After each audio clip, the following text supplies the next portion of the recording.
Okay, now we're back for part three. Whether you're atheist or Christian, I hope you're paying attention to this and listening to the questions I ask, the things I'm telling you about. Now, as I said, Matthew, I don't believe that someone can. I believe that, yeah, the Holy Spirit can guide you into things like if you visit your friend's church and you go to that, and let's say the preacher says something that sounds like it feels like he's looking at you, but he's probably not. He's probably looking at somebody behind you or looking at a poster board in the back or something in the back of the church. It's what most speakers do. They look at the back of the church. Whether it be a preacher or not, they tend to not look and make eye contact with people. It makes them nervous as well as the people in the audience nervous. So they tend to look in the back. Let's say you visit your friend's church and you feel like something the preacher says is aimed at you. Something about, let's say you're a kind of a kid that's into drugs, sort of, that you wear baggy clothes. If the preacher speaks something about that, you have to realize his speech has been planned out over that week. It's probably not aimed at you. That is probably the Holy Spirit talking to you, not about your clothes that you're wearing. It doesn't really matter to me. I don't think God really cares about what clothes you wear as long as you worship Him, but you should always wear the lighter clothes. I tend to always wear black clothes, like black shirts and blue jeans. Here recently, I've had a change of heart, and I've actually really, really liked to wear, brighter clothes. Even though I'm a bigger guy, I really like to wear brighter clothes. I like to wear white collar shirts, not just to church, but just to anything. I enjoy it. Um, I like wearing my overshirts with that too. My brighter overshirts, like my gray overshirts, my blue overshirt. I love that. It's comfortable. Um, the point is, though, is the fact that I don't believe somebody can just find God. I believe that they have to search him out, to seek him out, okay, like I said, there are Christian films out there are Christian songs out there. You have stuff like Alice Cooper that are 80s films. 80s songs. If you don't like modern contemporary Christian films, songs that are too fast, the music in general is just different, it's weird, or it's too preachy for you. You can find stuff like Alice Cooper. Alice Cooper's a Christian. He does not curse in his songs at all. He may say damn or hell, which they are biblical terms in a way, or essentially. And um, like I said, I don't think God really cares what you listen to or watch, but I think He respects you more or cares about you. He cares about all of us the same length, the same extent, the same amount. But I don't think He really cares. You should always try to support Him, not focus on the bad. Like I said, I've always loved horror films and everything. I don't even like those lately, Matthew. I really can't even stand them anymore.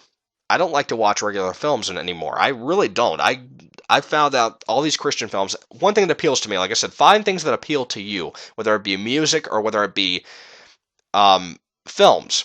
For me, it's movies and books. I love movies and books. I love to read. I picked up Why, Making Sense of God's Will by Adam Hamilton. I read that. It helped me so much as a Christian, trying to fix my questions, and it did answer a lot of my questions.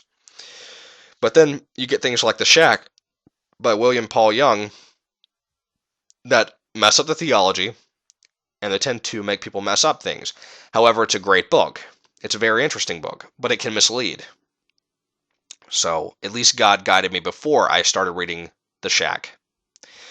Um, but like I said, but that's beside the point. Then I find movies like at the Christian bookstore, like The Encounter or Courageous. Courageous made me cry the entire film.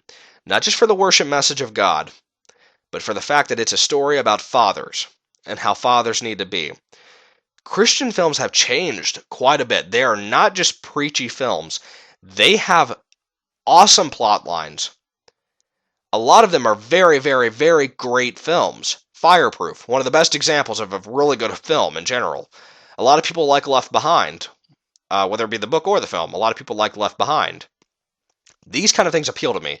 And the fact that the Christian genre of books, for example, they have so many genres. They have fantasy when it comes to Narnia. They have, they have stories about high schoolers getting out of high school and everything, graduating, stuff like that. They have films about that too. This Is Our Time is the perfect example of people graduating. It's kind of the St. Elmo's Fire of the Christian bookstore, or the Christian Pureflix films. Technically, they have apocalyptic. Well, they are apocalyptic because, like I said, when we get into the time of tribulation and the end times in general, when you talk about that in the book of Revelation, that essentially is an apocalyptic story. Stephen King was inspired to write The Stand. by an apocalyptic story, by the book of Revelation. Like I said, the apocalypse in general has always been, it's going to happen. You can say anything you want. You can talk about how civilized society is. One day something bad's going to happen. It's going to break down. And the more and more we talk about things in society now, like the mark of the beast in Revelation, explain to me, Matthew, what the RFID chip is. The RFID chip does everything that the mark of the beast would probably do. That the Bible says the mark of the beast will do. If you don't take it, you can't buy, sell, or trade. And I predicted this a long time ago. I said that the RFID chip will probably end up coming out in prisons first. Because those people probably are either going to go on death row, or they're going to have a lot of time to think about things and kind of go insane from all the thinking and solitary that they're going to have. And so they're going to choose those people first to say that. Well, my mom has a friend who also has a friend in jail. This woman is a Christian that's in prison. I don't know what happened to her. Not going to get into that. This woman is a Christian. She knows about the mark of the beast. She has heard about that all of her life, I'm pretty sure. And you can say anything you want about her being a Christian and being in jail. That's not the point. The fact that she chose against it. They asked the prisoners. This has not been released yet, but they asked many prisoners if they wanted the chip or not. They don't explain what the chip does. They just say, do you want this or do you not? This lady told her friend, who then told my mom eventually, when they met for the first time, that she did not take the chip, but there were prisoners that were absolutely rough, tough people in prison that everyone knows about in that prison. The people that go there that are in solitary, that they know about these people in there that took the RFID chip, that they seem like, I don't even know how to explain it. It's like they're nothing like they used to be. But they're definitely rough and tough people in general that seem like they don't believe in God, that seem like bikers, things like that. These people are rough. But the fact that the RFID chip is out there, Matthew, is shocking to me. But like I said, you can sit there and you can deny it all you want, but the Bible becomes more true every single day. Like now, I still kind of think that something is going on with this whole Israel bombing, I believe it was Syria that this happened, that supposedly Israel bombed Syria. As a Christian, you're told to, well, as a Baptist, I don't know about any other ones, but I'm pretty sure as a Christian, in general, you're supposed to protect Israel. You're supposed to pray for peace in Israel. For some reason, Israel has always been the target of everyone's butt of a joke, anyone's missile launching. Everyone's always aimed their gun at them. Nobody knows why. Everyone just does. It also says in the Bible, you need to stick by Israel. You need to pay attention to Israel and take care of them. They are your ally. How come, Matthew, that when America used to be a Christian nation, and I still believe that when America hit Vietnam is when we separated from God completely.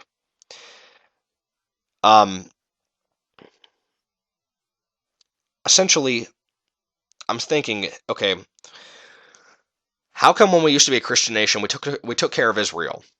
But ever since the Vietnam War, we have always questioned Israel in general. Should we take care of them? Are they good people?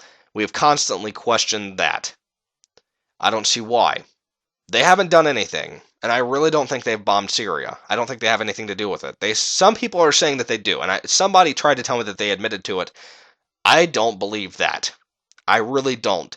It even says in the Bible, the Christians will be persecuted against, they will have everyone talking against them, they might be just completely secluded by themselves, they might have no one on their side. That is almost the story of Israel, exactly. On the spot, Matthew. You have to pay attention to these things. You have to be politically involved. I don't know if you are or not, but you have to pay attention to these things. It does not matter if you're a Democrat or a Republican. As long as you're a Christian, I don't really care. Yeah, I might question your standpoints if you're a Democrat, but still. You can question the Republicans too for the fact that they usually take up for the rich. When the Bible clearly tells you that even if you are taking up for the rich, to also take care of the poor just as much, if not more so, than the rich. Both sides have their issues. You can say anything you want. That's why I'm not either. I'm mostly described as a conservative. But like I said, I'm not Republican at all. I don't agree with a lot of their things. Most of them are idiots now. The Democrats themselves are absolutely ridiculously over-the-top corrupt. But like I said, Matthew, you may get mad over my political standpoint. I don't really care if you do. But it's the fact I'm trying to speak to you about this, you have to be politically involved on both sides. I have done that. I have paid attention to both sides. I don't think God likes politics, but I know he loves people taking up for him and him alone. We all know he does. As long as you have faith in him, it does not matter which side you're on. As long as you live in the way that the Bible teaches that you should, live in the light to him, pray to him, beg to God that you will be able to be a better human being, to be able to witness to other people and to help other people in any way, shape, or form. If you see an older couple trying to get into the mall or trying to walk into somewhere, hold the door for them. It doesn't take 2 minutes to hold a door for people. If you see other people coming, wait 5 seconds and hold the door for all the people coming through. To be a gentleman. Be a good person. I'm not saying you aren't, Matthew. I'm just saying in general. I'm trying to put this law out there for other people that might be watching this too. Always try your best to be the best person you can be. Pray to God to enhance that. Like I said, I was constantly picking fights with my family, constantly arguing with them over the stupid things of life that just, they aren't even worth arguing over. I've constantly done that with my family, and I'm so happy that I've found God even stronger. I've tried to make my relationship stronger with him. It has helped me so much, Matthew. You have no idea how it can change you. It physically will change you. It mentally will change you. I don't think about a lot of things that I used to think about in the same context. I have changed a lot of things that I really used to think and believe. One that I'm still kind of iffy on is whether I believe in televangelists, such as Billy Graham, as Joel Osteen. Joel Osteen, remember, he had cheated on his wife. Billy Graham supposedly denied God in one video. Then Joel Osteen apparently denied God too. I'm not talking about the one that got on the internet and everything. It turned out being a fraud. But there is a video where Joel Osteen says that Jesus is not the only way to get into heaven.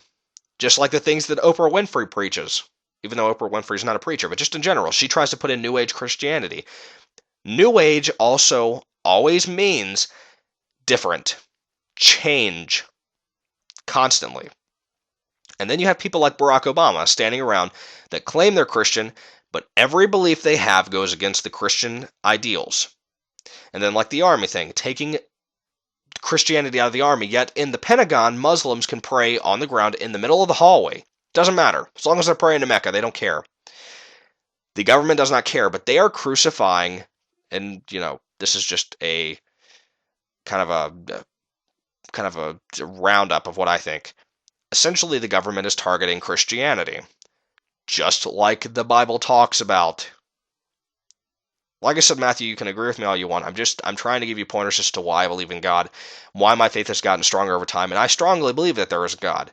I know that there is a God. I beg you guys for prayer, and I will pray for you, Matthew. Not just you, but everyone else that I see watch this video that may come by and say, hey, your testimony helped me, your situation helped me. I hope that they do help someone. Like I said, I'm not a preacher. I'm 18 years old. I'm trying to help other people and trying to help Christians out in general. But I believe that me and Antonio are starting to work in, God's using us to work into Tim Ross's heart and make him a Christian. Tim seems like he would have the will to be a Christian. He's always tried to go to Christian and stuff, to be a Christian and stuff. He went to church with his grandmother and everything. But Tim even said it himself. He's saying the same things that you always say in your comments on my videos, Matthew Spence. He says, I want to believe in it, but I cannot because it's too illogical. Like I said, there is no logic to faith. It's all about love and relationship as being a Christian and believing in God. You have to go on that, Matthew. And Matthew, I hope you'll... I'm going to have to break this up video now, but I'm going to make another video, and I'm going to pray just for you on that video. And I'm going to pray for all the other atheists to round up this entire video. This whole little thing for you. Matthew, I hope it helps you, so I hope you tune in for the next video. Thank you.